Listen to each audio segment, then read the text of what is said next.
역대하 24장 15절부터 22절의 말씀을 나의 신앙, 나의 고백이라는 제목으로 말씀을 나눌 때에 함께 큰 은혜를 누리는 시간 되시길 소망합니다.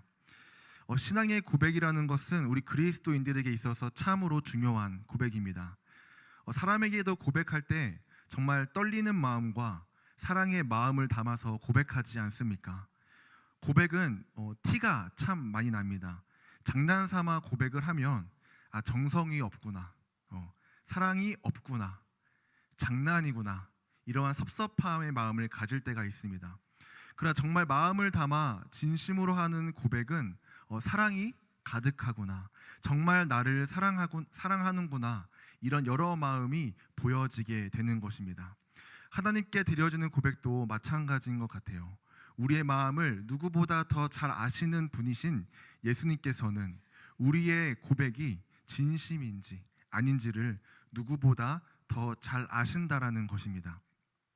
그래서 우리 예수님은 버릇처럼 하는 고백보다, 진심 없는 그 멋진 말들을 늘어놓는 고백보다 한마디라도 그 고백 가운데 진심과 사랑이 가득하길 원하신다라는 것입니다.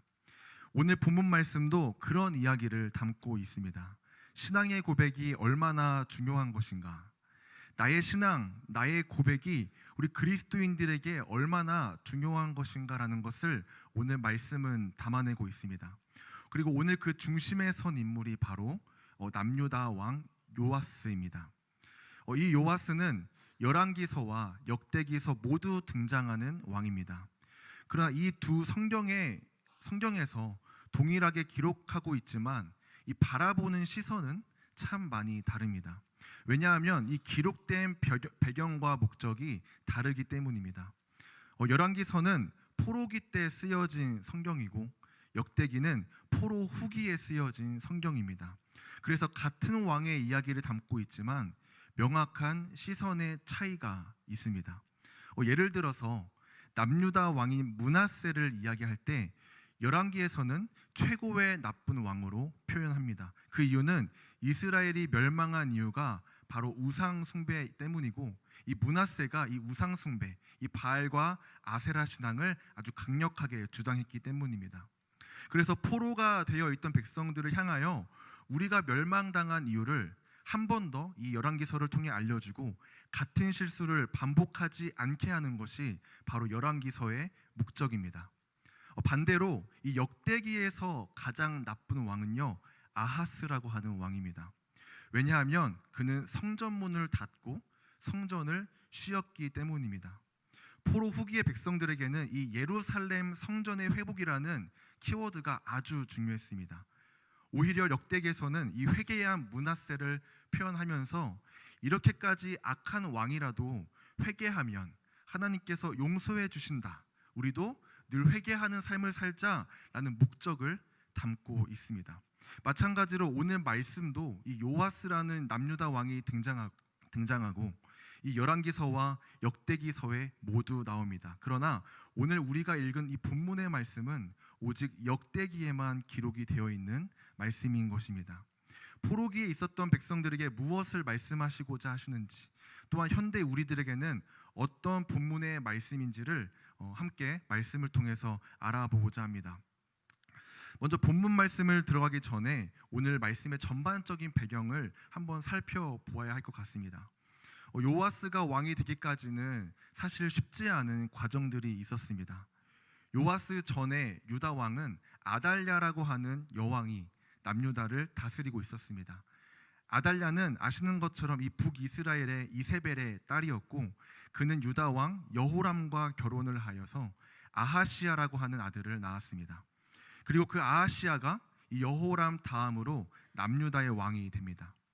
근데 그때 이제 누가 나타나냐면 이 엘리사에게 기름 부음 받은 예후가 나타나서 이 아합의 자녀들과 이세벨을 모두 죽입니다. 하나님의 명령대로 행한 것이죠.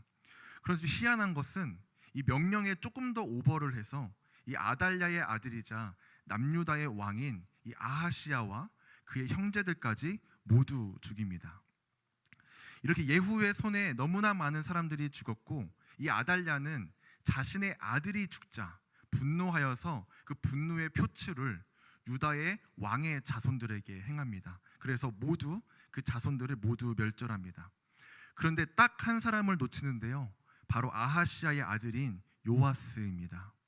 요아스는 이 여호세바라고 하는 아하시아의 누이를 통해 이 성전에 숨겨졌고 6년 동안 성전에서 아주 잘 자라납니다. 아마 아달랴는 유다 그 왕족들을 모두 죽였다고 생각했을 것이고, 이제 자신의 뜻대로 이 6년 동안 바알 신앙을 남유다에 아주 깊숙이 뿌리내리게 합니다. 근데 이때 나타난 사람이 바로 제사장 여호야다입니다. 그 사람은 제사장이었지만 사람들을 모아서 이 바알의 산당을 허물고 바알의 제사장들을 죽이면서 남유다를 다시 한번 하나님 앞에 회복시키는 일에 앞장섭니다. 그리고 여호야다와 함께 했던 백성들이 아달랴를 죽이면서 이 6년의 폭정은 끝이 납니다. 그리고 6년 동안 성전에서 잘 키운 이 요아스를 7년째 되는 해에 왕으로 세우면서 다시 한번 다윗의 자손이 이 왕위를 이어가게 하는 것이죠. 요아스는 40년 동안 남유다를 통치합니다.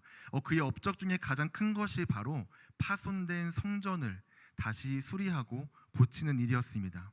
그리고 이 모든 것에 힘을 실어준 사람이 바로 제사장 여호야다입니다. 6년 동안 어린 자신을 보호해주고 아달랴를 몰아내며 자신을 왕으로 세워주고 또 성전을 수리하는 데 있어서 함께 힘을 보태준 사람이 바로 여호야다였던 것입니다.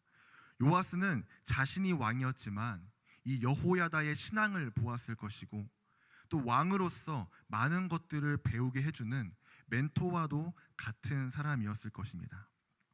여기까지가 열왕기서와 역대기에 모두 공통적으로 들어가 있는, 기록되어 있는 말씀입니다. 오늘 우리가 읽은 본문 말씀은 역대기에만 기록이 되어 있는 이 요아스의 더 깊은 이야기가 기록이 되어 있습니다. 우리 함께 본문 말씀을 보실 텐데요, 15절부터 16절의 말씀을 읽겠습니다. 여호야다가 나이가 많고 늙어서 죽으니 죽을 때에 130세라. 무리가 다윗성 여러 왕의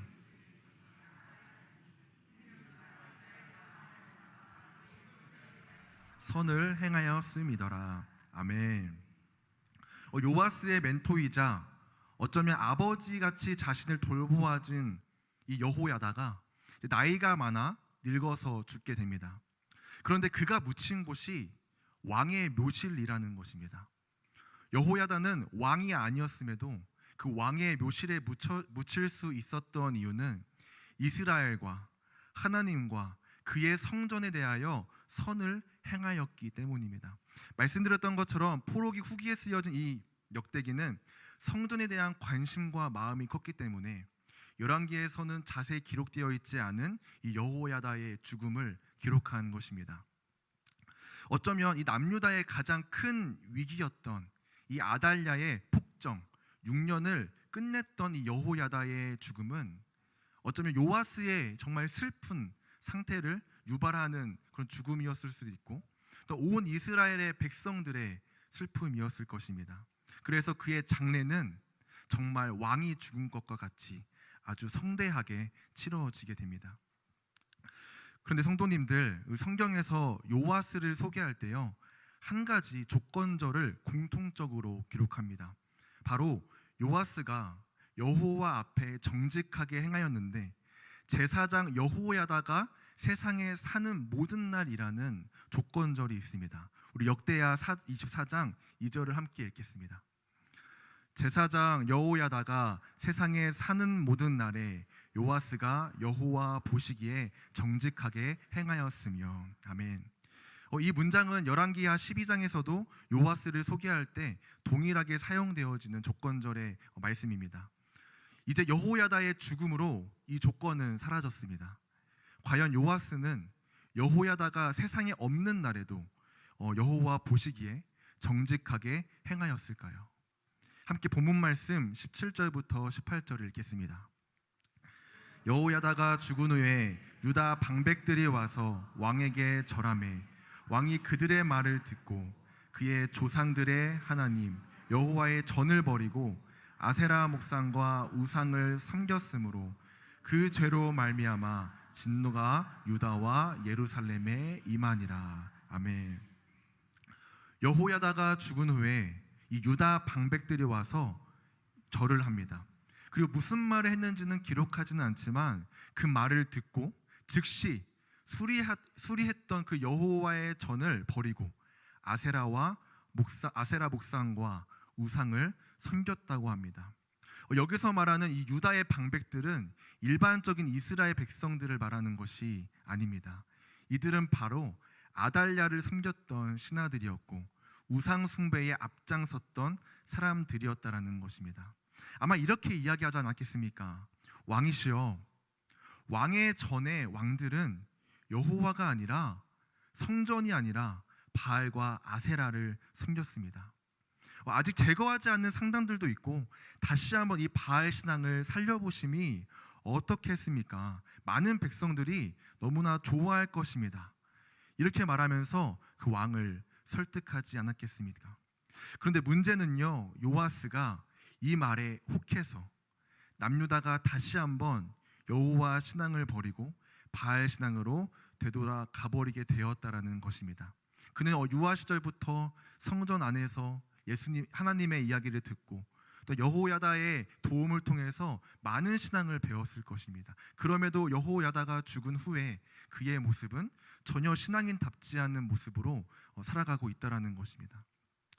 하나님께서는 이 모습에 진노하셨지만 다시 돌아오게 하시려고 선지자를 보내셔서 경고하십니다.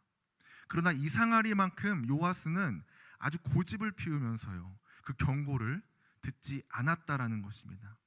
정말 이 모습을 보면서 정말 우리가 알고 있는 요아스가 맞나?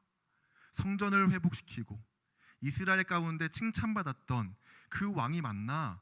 의심이 들 정도로 완전히 다른 모습을 보여주게 됩니다. 근데 이것이 끝이 아닙니다. 정말 이 요아스가 하나님을 떠났구나라고 생각하게 하는 본문이 바로 다음으로 이어집니다. 우리 20절부터 21절 말씀을 함께 읽겠습니다.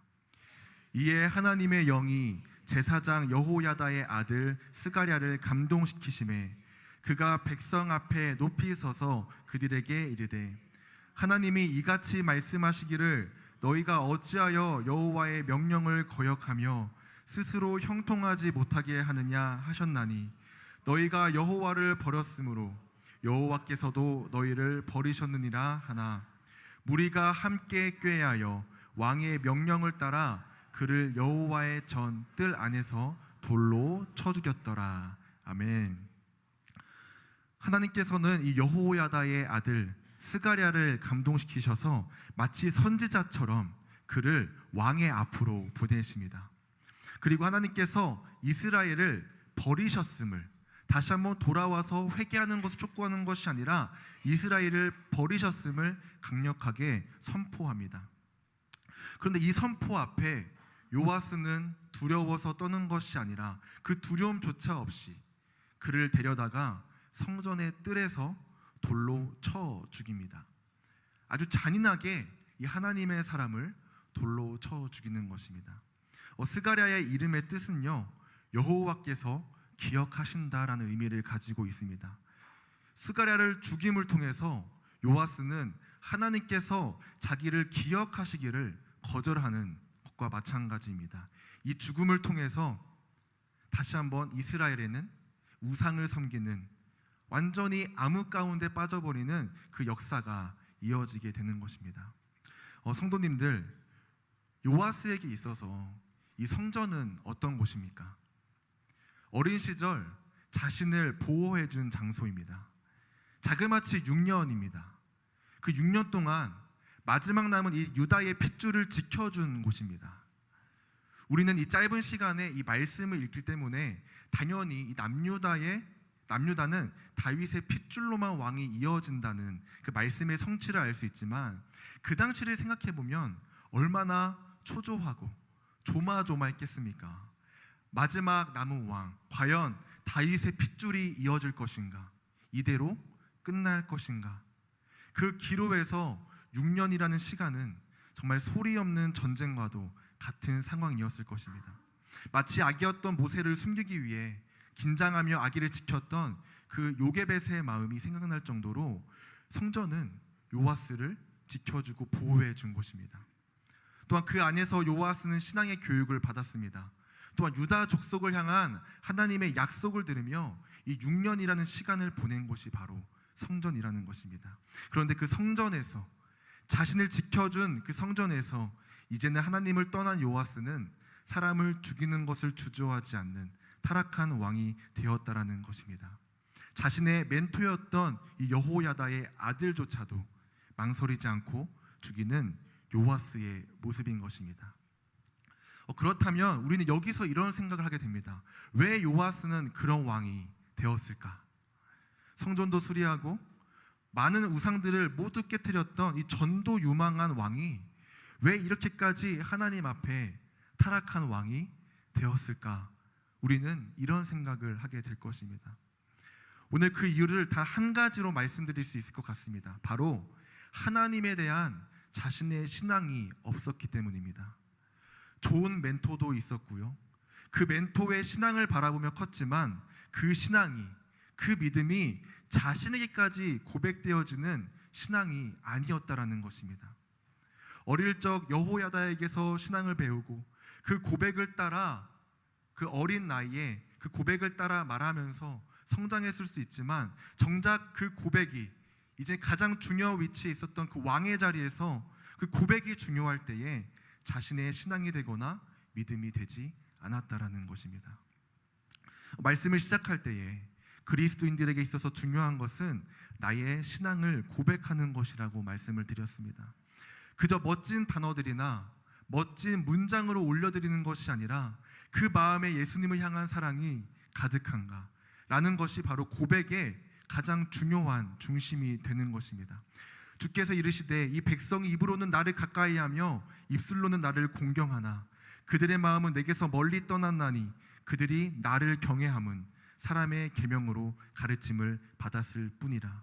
이사야 29장 13절의 말씀입니다. 하나님께서 원하시는 고백은 하나님을 공경하고 우리의 마음이 늘 하나님 곁에 있으며 늘 이 길을 걸어가며 우리의 믿음을 증명하는 것입니다. 하나님으로부터 마음이 떠난 고백은 고백이라고 할 수 없고, 하나님으로부터 마음이 떠난 신앙은 우리는 그것을 신앙이라고 말하지 않습니다. 최근에 존 파이퍼 목사님께서 해주신 설교를 한 편 들었던 적이 있습니다. 짧은 설교였는데요, 그 설교는 요즘 많이 하시는 챗 GPT, 이 AI에 관련된 설교였습니다. 목사님께서 이 GPT한테 이렇게 물어보신 겁니다. 30초 정도의 길이로 개혁주의의 신학이 담겨져 있어야 하고 하나님의 은혜의 영광을 찬양하는 기도문을 작성해 달라고 GPT한테 쓰신 것이죠. 3초도 안 돼서 기도문이 완성이 되었다고 합니다. 그리고 기도문은 이렇습니다. 읽어드리겠습니다. 영화로우신 아버지, 우리는 당신 앞에 엎드립니다. 역사와 구원의 주권자 되시며 영원의 과거로부터 주님은 자격 없는 죄인들에게 은혜를 베풀려 하셨고 당신의 사랑하는 아들의 피를 통하여 구원을 이루셨습니다. 측량할 수 없는 자비로 우리는 주님을 찬양하며 그리스도 안에 드러난 헤아릴 수 없는 은혜가 십자가와 부활로 드러났습니다. 성령으로 구속되고 거룩하게 된 우리의 삶이 당신의 은혜의 풍성함을 드러내는 찬양의 그릇이 되어 하나님께 영원한 영광이 되기를 간구합니다. 아멘. 정말 멋진 기도문이 완성이 되지 않았습니까? 네. 이 기도문을 읽어주신 뒤에 그 예배를 드리는 성도들께 이렇게 물어보십니다. 이것을 찬양이라고 할 수 있을까요? 이것을 기도라고 할 수 있을까요? 그리고 큰 목소리로 No! 아니요! 이것은 그저 데이터와 정보를 모아서 써내려간 글일 뿐이지 고백이 아니라고 하시는 겁니다. 아무 감정도 없고 아무것도 느끼지 못하는 것에서 나타나는 기도가 아닌 하나님의 아름다움을 느끼며 주신 사랑에 만족하는 기도, 은혜가 넘쳐나서 큰 기쁨을 고백하는 기도, 그것이 하나님께 찬양이 되는 것입니다. 성경에는 참 많은 고백들이 기록이 되어 있어요. 지난번에 한번 말씀드렸던 것처럼 요한복음을 대표하는 3대 고백이 있습니다. 나사렛에서 무슨 선한 것이 나겠느냐라고 말했던 나다나엘, 마지막 날에 부활만 믿었던 마르다, 못자국 난 손과 창에 찔린 자국을 보지 못하면 절대로 부활하신 예수님을 믿지 않겠다라고 말했던 제자 도마. 이들은 모두 예수님을 향하여 자신의 마음을 결국에는 고백합니다. 이들에게는 공통점이 있습니다. 바로 예수님을 만났다라는 것입니다. 이 사람들뿐만 아니라 사마리아 여인에게도 나타나셨고 백부장에게도 나타나셨습니다. 사도 바울 등등 너무나 많은 이들에게 나타나시며 그들에게 자신을 보이실 때마다 그들은 예수님을 하나님의 아들로 고백을 했다라는 것입니다. 그렇습니다. 참된 신앙의 고백은 예수님을 인격적으로 만났을 때에 일어나는 것입니다. 그리고 그 예수님께서는 오늘날도 동일하게 간절히 소망하는 이들에게 나타나시며 참된 고백을 하게 하십니다. 예수님께서 우리를 만나주셔서 우리로 하여금 주님을 고백하게 하시고 그 고백을 통하여 세상의 악한 것들로부터 견뎌낼 수 있게 해주시며 참된 신앙인으로 살아가게 하시는 하나님의 선물과도 같은 것입니다. 만약 요아스에게 이 참된 신앙과 이 고백과 하나님을 향한 믿음이 있었다면 이 방백들이 찾아와 이 바알과 아세라의 신앙을 주장할 때 요아스에게는 그것을 단번에 거절할 수 있는 믿음이 있었을 것입니다. 오히려 남아있는 이 아달랴의 잔재들을 처리하면서 더 앞장섰을 것입니다. 더욱 남유다를 하나님의 나라로, 믿음의 나라로 성장시켰을 것입니다. 그러나 그는 그러지 못했습니다. 신앙의 연수는 오래되었을지라도 오히려 말 몇 마디에 넘어가서 그동안 자신이 쌓아왔던 하나님 앞에 정직한 왕이라는 그 명성과 칭찬을 버리게 되는 사건이라는 것입니다. 우리 사랑하는 신강교회 성도 여러분, 우리 성도님들의 고백은 어떠십니까? 예수님을 향한 사랑이 없는 그 꽹과리 같은 고백이십니까? 아니면 예수님을 인격적으로 만나 매일 기도하며 하나님께 우리의 온 마음과 정성을 다하는 고백이십니까? 그저 멋진 몇 마디의 말과 오랜 신앙을 통해 쌓여진 그 노하우를 가지고 기도하십니까? 아니면 우리의 사랑을 온전히 고백하며 진심으로 하나님께 영광을 돌리는 기도를 하고 계십니까? 우리의 기도가, 우리의 고백이, 우리의 신앙이 정말 하나님께서 슬퍼하시는, 애통하시는 고백이 아니라 정말 기뻐 받으시는 고백이 되길 간절히 소망합니다. 특별히 7월부터는 우리 교육부서, 성경학교와 수련회가 각 부서마다 진행이 됩니다. 바라기는 우리 신광교회의 모든 다음 세대들이 그저 그 시간을 참 재미있었던 시간, 물놀이가 즐거웠던 시간, 맛있는 거 많이 먹어서 기억에 남는 그런 수련회가 아니라 모든 아이들이 예수님을 인격적으로 만나는 시간이 되길 간절히 소망합니다. 한 친구의 한 어린 아이의 낙오자도 없이 모두 예수 그리스도를 경험하고 더 이상 우리 부모님들의 신앙, 우리 엄마 아빠가 믿는 하나님이 아니라 거기서 머물러 있는 것이 아니라 하나님, 나 자신의 하나님이 되고 그 하나님이 자신의 아버지가 되는 그런 신앙을 고백하며 믿음으로 성장하는 우리 다음 세대가 되길 간절히 소망합니다. 그리고 우리가 또한 그것을 위하여서 우리 신광교회 모든 세대가 하나님께 바른 믿음으로 사랑의 고백을 올려드릴 수 있는 우리 모든 신광교회 성도님 되시길 예수님의 이름으로 간절히 소망합니다.